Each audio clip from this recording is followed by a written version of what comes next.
So 3 days in the cold, sleeping in the cold, eating in the cold, going to bed in the cold.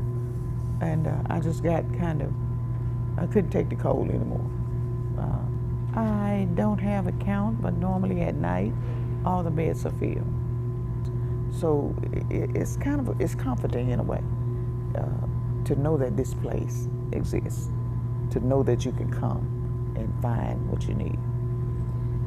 They give us 3 hot meals a day, something that I would do at home.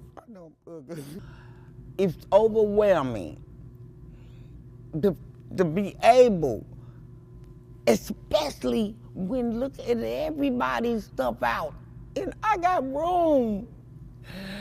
And my man, we got a whole space to not freeze and stay hydrated with clean water.